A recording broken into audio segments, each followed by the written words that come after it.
एक बार एक शिष्य संत अपने गुरु के पास गया और बोला, गुरुदेव, मैं अब इस मठ में नहीं रह सकता।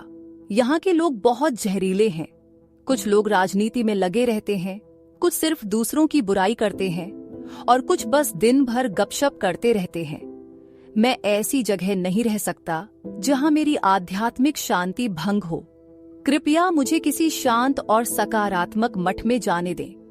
गुरु मुस्कुराए और बोले, ठीक है, लेकिन जाने से पहले तुम्हें मेरे लिए एक छोटा सा काम करना होगा। शिष्य ने कहा, बिल्कुल बताइए, मुझे क्या करना है।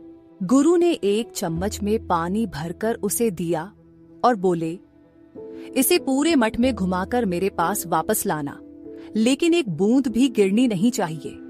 अगर तुम ऐसा कर लेते हो तो मैं तुम्हें जाने दूंगा।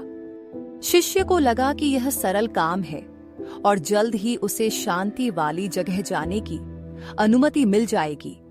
उसने पूरा ध्यान चम्मच पर रखा और पूरे मठ में घूमा, बिना पानी की एक भी बूंद गिराए।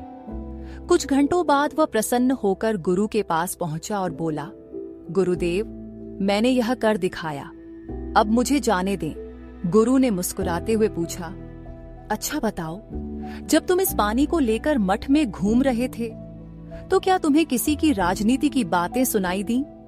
क्या किसी की बुराई करने वाली आवाजें तुम्हारे कानों में आईं?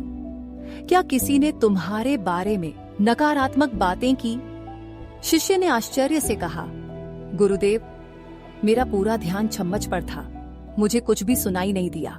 गुरु ने गंभीरता से कहा, बिल्कुल, जब तुम अपने लक्ष्य पर केंद्रित हो तो तुम्हें बाहरी नकारात्मकता सुनाई ही नहीं देती।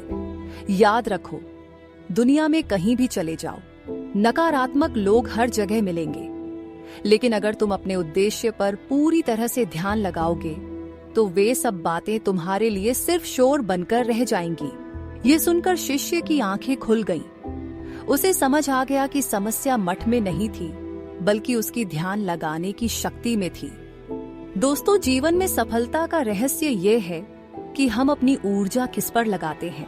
और अगर हम दूसरों की बुराइयों, उनकी राजनीति और उनके नकारात्मक विचारों पर ध्यान देंगे तो हमें सिर्फ नकारात्मकता ही मिलेगी। लेकिन अगर हम अपने लक्ष्य, अपने सपनों और अपनी मेहनत पर ध्यान देंगे तो दुनिया की सारी नकारात्मक बातें केवल एक बेकार शोर की तरह रह जाएंगी। याद रखो, ये तुम्हारा फोकस है जो तुम्हारी सफलता तय करता है, न कि तुम्हारे आसपास के लोग। इसलिए नकारात्मकता से दूर रहो, खुद पर ध्यान दो